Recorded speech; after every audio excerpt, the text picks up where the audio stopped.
Nagsimula ang chapter kung saan ay inaabot ni Jinwoo ang espada upang maprotektahan ang sarili niya.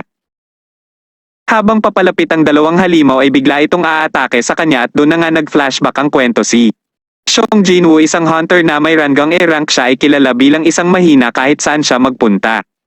Bagamat mas mabilis siya gumaling kumpara sa karaniwang tao, itinuturing si Jinwoo bilang isang kawawang tao. Madalas siyang nasasaktan at ilan beses na din muntikang mamatay. Hindi gusto ni Jinwoo ang maging isang hunter sapagkat ang trabaho ay mapanganib at lagi siyang pinagtatawanan ng iba. Maliit lang din ang sahod sapagkat isa lang siyang A-rank hunter. Kung hindi dahil sa tulong medical ng Hunter Association para sa kanyang ina ay hindi siya mamumuhay bilang isang hunter. Kailangan niya bayaran ang gastusin sa ospital kung saan nandun ang kanyang ina.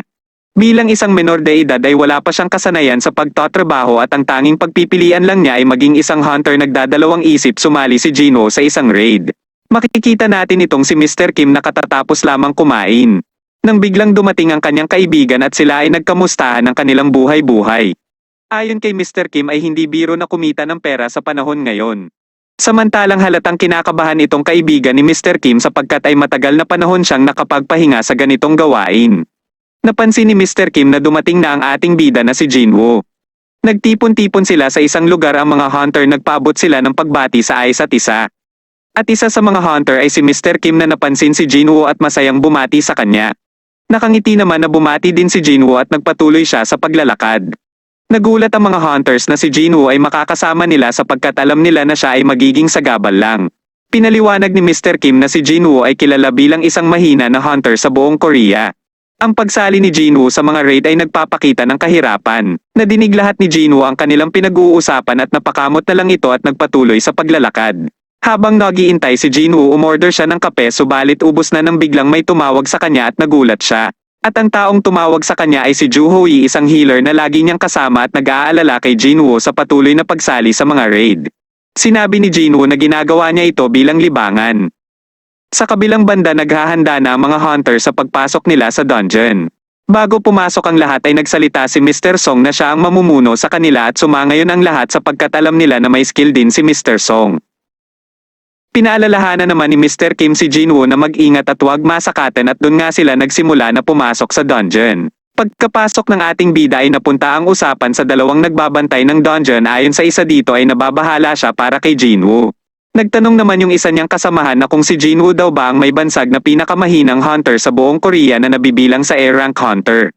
At pahabol nito ay kung ano ba daw ang rank ng dungeon na pinasukan nila. At sinagot naman itong isa itong D-rank. At nasambit din ito na sa tagal na niyang nagtatrabaho ay hindi pa niya nakikita ang ating bida na hindi nagtamo ang sugat sa lahat ng mission na kanyang sinalihan. Sa kabilang banda ay nakita natin na kasalukuyan ng pinapagaling ni Ju Hoi ang ating bida mula sa mga sugat na kanyang natamo. Tinanong ni Ju Hoi kung bakit napilitan siyang magtrabaho bilang isang hunter. Kapag pinagpatuloy pa din daw niya ang pagiging hunter ay maaari niya itong ikamatay. Ayon sa atin bida ay para lang sa kasiyahan at ayaw niya mamatay nang walang ginagawa. Sa kabilang banda naman ay busy si Mr. Song at Mr. Kim sa pakikipaglaban. At pahiwatig ni Ju Hoi ay malapit nang matapos ang kanilang mission habang pinapagaling niya pa din si Jinwoo. Habang nagsasaya ang kanyang mga kasamahan ay itagumpay ng kanilang mission ay bahagyang napatingin si Jinwoo. Biglang napatanong si Ju Hoi kung meron ba daw rason si Jinwoo upang gawin ang ganitong bagay. Napilitan na lang magsinungaling ang ating bida sapagkat pag nilahad daw niya ang katotohanan ay magmumukha lamang siya na kawawa sa mata niya.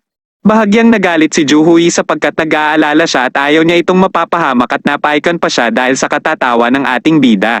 Makikita dito na pinapaliwanag ni Mr. Song ang kristal na ang bawat isa dito ay malaki ang halaga na makukuha lang nila sa pagpaslang ng mga halimaw. Pinagmasdan ni Jinwoo ang kapiranggot na kristal na nakuha niya at kita sa mukha niya na maliit lang ang halaga nito. Biglang nagulat ang mga ito nang may makita ang isa sa kanilang kasamahan na isa pang kuweba. Ginamitan ni Mr. Song ng kanyang fire magic upang makita kung hanggang saan ang kuweba pero hindi man lang ito umabot sa dulo.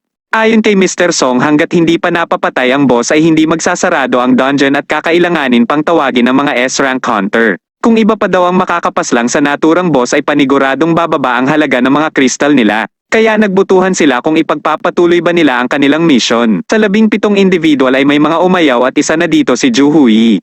At sa kabilang banda isa na lang ang kailangan boto upang malaman kung pagpapatuloy ba nila ang mission at ang huling boto na lamang ay ang ating bida. Pinag-isipan ng ating bida kung anong magiging desisyon niya. Napaisip ito na kulang pa ang pera niya na nakuha dito kaya naalala niya ang gastusin sa ospital at sa pagpasok ng kanyang kapatid. At bandang huli ay sumang-ayon siya sa isasagawang mission pagkatapos ng kanyang pahayag ay natapos na ang Chapter 1 at 2. Ng Solo Leveling. Maraming salamat sa inyong pakikinig.